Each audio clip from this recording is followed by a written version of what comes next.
Toxic cinema మాత్రం general గా మనం వేరే మూవీస్ కంటాం కదా, ఒక 2 hours లెంత్ ఉన్నా సరే బోర్ కొట్టింది లాగా. బాక్స్ ఆఫీస్ కి డాడీ వచ్చాడు.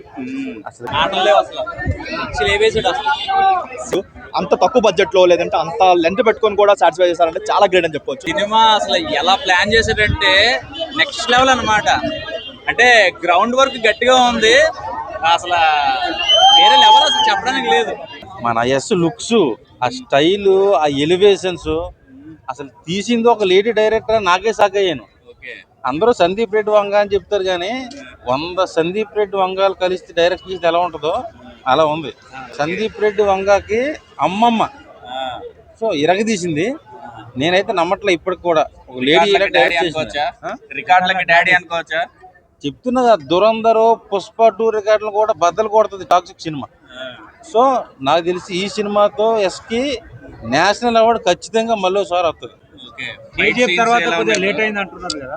లక్ష కేజీఎఫ్లు కలిపితే ఒక్క టాక్సిక్ తో సమానం. అసలు చాలా లేట్ అయింది. 3 years 4 years ఎస్ఐటీ వెళ్ళిపోయాడు లేదు అది ఇది అన్నారు కానీ ఈ సినిమాతో బ్రహ్మాండం బద్దలు కొట్టినాక ఇండస్ట్రీ రికార్డులు షేక్ చేయడానికి వచ్చాడు. సో డే 1 250 కోట్లు కొట్టబోతుంది టాక్సిక్. బ్రో దిల్ రాజు తీసుకున్నాడు, డిస్ట్రిబ్యూషన్ డబ్బులు వస్తాయంటారా? అదిరిపోయింది. ఆయన తీసుకుంది 80 కోట్లు కానీ చెప్పి టాక్ ఉంది. 800 కోట్లు వస్తుంది ఒక తెలుగులోనే.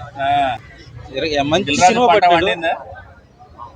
ఒరేస్తే బంగారం పండింది దిల్ రాజుకి ఈసారి. సో మంచి బ్లాక్ బస్టర్ కొట్టాడు యశ్ అండ్ దిల్ రాజు గారి సినిమాతో. సో తెలుగులో మంచి కిక్ ఇచ్చింది. వరల్డ్ వైడ్ గా ఈ సినిమా 3000 కోట్ల పైన కొట్టబోతుంది. చాలా బాగా ఎంజాయ్ చేశారు. థియేటర్ మొత్తం చాలా మంది ఎంజాయ్ చేశారు. నేను కూడా ఫుల్ గా ఎంజాయ్ చేశాను. ఇందులో కేజీఎఫ్ ఇక్కడ, టాక్సిక్ ఇక్కడ. కేజీఎఫ్ కంటే ఇది సూపర్ తీసిన డైరెక్టర్ గారు. ప్రతి సీను, ప్రతిదీ ఏం డైలాగులు, ఏం యాక్షన్. అరే అన్న నిజంగా చెప్పాలంటే హీరో గారు మాత్రం రోజు రోజుకి ఏమో కేజీఎఫ్ కంటే టాక్సిక్ మాత్రం ఒక రేంజ్ ఉందన్న సినిమా. దానికంటే పడేసిండు డైరెక్టర్ గారు. అసలు ఒక రేంజ్ లో చూపించారు హీరో గారిని. అంటే మనం ఎలా అనుకున్నామో హీరో గారిని మనం అలా చూపించారు హీరో గారిని. అరే అన్న ఫైటింగ్ ఒక్కొక్క ఫైట్లు మాత్రం, అరే ఒక్కొక్క ఫైట్స్ మొత్తం బూస్ బాన్స్ వస్తాయి మొత్తం.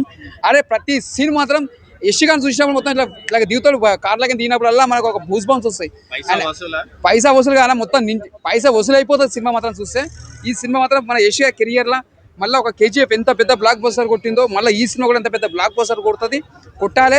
ఎందుకంటే ఆయన ప్రతి ఒక్క సినిమాలో కూడా ఒక డిఫరెంట్ యాంగిల్లో తీస్తాడు. అంటే ఒక్కొక్క దాంట్లో ఒక డిఫరెంట్ యాంగిల్లో, అంటే బ్యాక్గ్రౌండ్ మ్యూజిక్ కానీ స్క్రీన్ ప్లే కానీ అదర కొట్టేసిండు. అంటే ప్రతిదీ చింపేసిండు.